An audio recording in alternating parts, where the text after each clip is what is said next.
오늘 주시는 하나님의 말씀은 시편 119편 97절부터 104절까지 말씀입니다. 할렐루야. 오늘 시편 119편 97절부터 104절까지 말씀은요, 시브리 알파벳 맴이라는 그 단어로 시작되는 구절에 해당합니다. 자, 97절을 보면은요, 얼마나 내가 당신의 율법을 사랑하는지요. 내가 그것을 종일토록 되풀이해서 열거하나이다. 우리 성경에 보면 이걸 번역을 이렇게 했어요. 내가 주의 법을 어찌 그리 사랑하는지요. 내가 그것을 종일 묵상하나이다.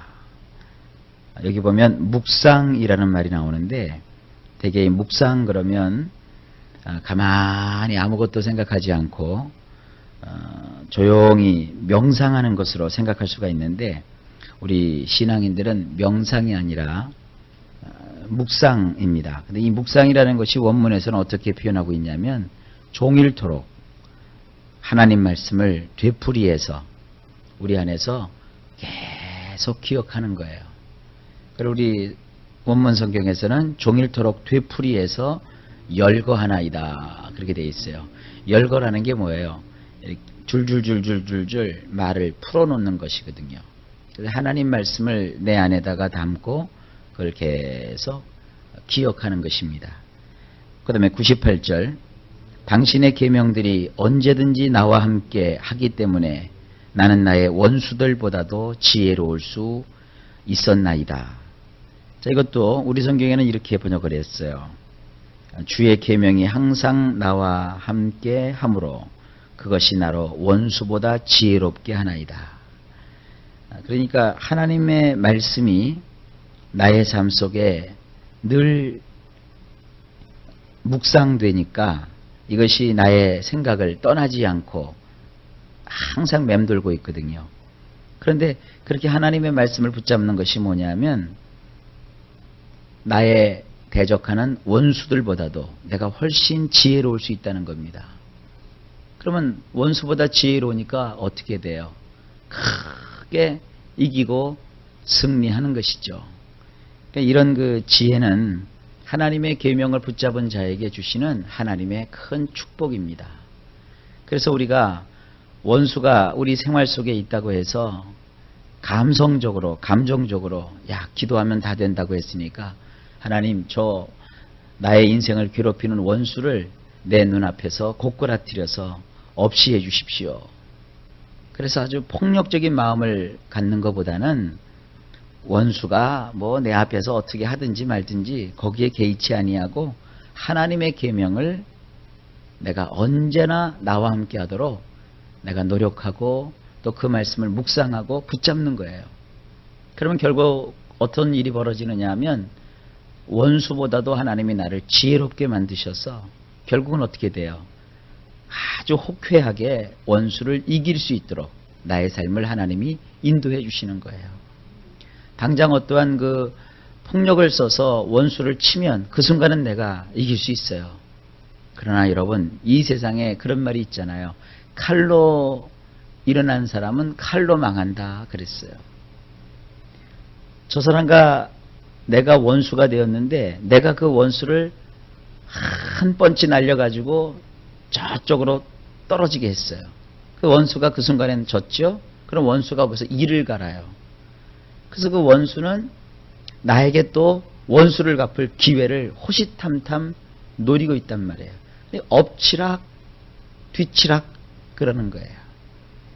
지혜롭게 하나님 말씀대로 살아야 되는데, 우리는 하나님 말씀대로 사는 것을, 하나님의 말씀을 뭐 이렇게 이루려고 하기 위해서 세상 것을 막 두드러 부시고 다 없애버리고 깎아내리고 이래야 하나님 말씀이 쓰는 줄 알아요. 아니에요.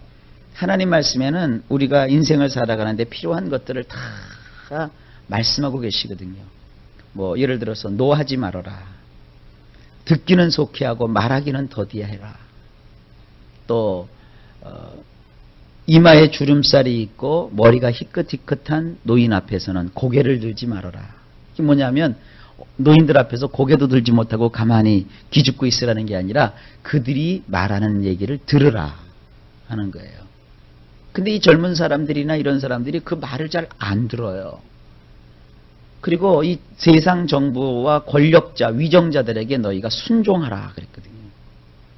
왜냐하면 우리는 하나님의 통치만 받는 게 아니라 세상 정부의 통치를 받게 되어 있어요. 로마서에 보면 하나님이 이렇게 말씀하셨거든요. 국가의 위정자를 위해서 너희가 기도하라. 그리고 그들이 하나님을 대신해서 악을 징치하는 자들이고 너희들의 평화를 위해서 존재하는 자들이니 통치자들의 말을 들어라. 이런 게 성경에 나와 있는 삶의 원리들이에요. 좀 더 구체적인 내용들도 있어요. 로마서에 보게 되면 국민들로서는 국가에다가 세금도 잘 내라. 뭐 이런 말이 쭉 있어요. 별별 얘기들이 다 있죠. 이제 그런 말씀들을 익히고 그런 말씀들을 우리가 잘 삶 속에 적용하면 뭐를 얻어요? 지혜를 얻어요. 그래서 원수보다도 승하게 되거든요. 그런데 일부 기독교 이 단체나 교회에서 이런 원칙들을 다 무시하고 교회들이 혹은 신앙인들이 막 살아가는 것은 그것은 옳지가 않습니다. 뒷부분만 쭉 읽어드릴게요. 99절. 내가 당신의 증거들을 되뇌이고 있기 때문에 나의 모든 스승들보다도 내가 더 명철하게 되었나이다. 100절이요. 내가 당신의 교훈들을 지키고 있기 때문에 노인들보다도 내가 더 신중할 수 있나이다. 그렇죠? 하나님 말씀을 붙잡으면 신중해요. 경거망동하지 않아요. 101절. 나는 나의 두 발을 일체의 악한 길에서 돌이켰으니 이는 당신의 말씀을 지키고자 함입니다. 102절. 내가 당신의 샤파트에서 벗어날 수 없는 것은 당신이 나를 가르쳐주고 계시기 때문입니다. 103절. 당신의 말씀이 얼마나 나의 입천장에서 술술술 잘 넘어가는지 나의 입에 꿀보다도 더 하나이다. 104절. 당신의 교훈들로 인하여 내가 명철하게 되었나이다. 그러므로 나는 모든 거짓된 방법을 싫어하나이다. 아멘. 자, 이렇게 하나님 말씀을 붙잡고 살아가는 사람들은 신중해지고요.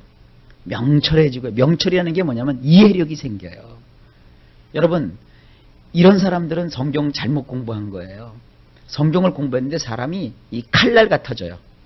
그래서 막 정말 자기만 알고 자기만 똑똑하고 아나무인격으로 말이죠. 어떤 분들은 성경 공부를 너무 많이 해갖고요. 뭐 자기네 교회보다도 조금 작은 교회 목사님도 막 무시하더라고요. 절대로 그렇게 신앙생활 하시면 안 돼요.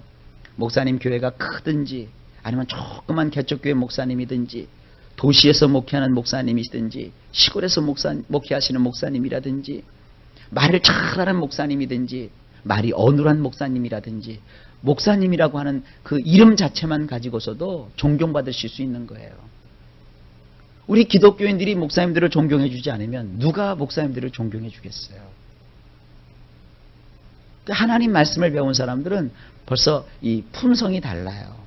그래서 목사님들을 존경해 주고 또 하나님의 일을 하는 사람들을 귀하게 여겨주고 교회에서 이렇게 열심히 하나님을 위해서 봉사하고 애쓰고 수고하는 분들을 우리가 보다듬어주고 감싸주고 또 연약한 사람들을 이해해주고 이런 것이 뭐냐면 제대로 성경을 공부한 거예요.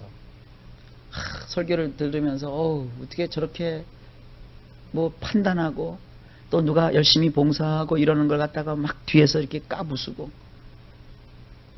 목사는 말이죠.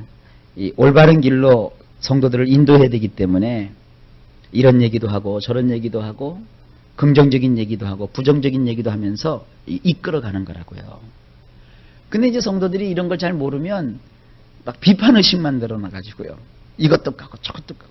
한 번은 제가 여러분 복음성가와 찬송이 있는데 이 찬송가는 신앙의 끝까지 승리한 사람들의 곡을 담은 것이고 복음성가는 이게 신앙이 왔다리 갔다리 하는 사람들의 곡도 여기 들어있습니다.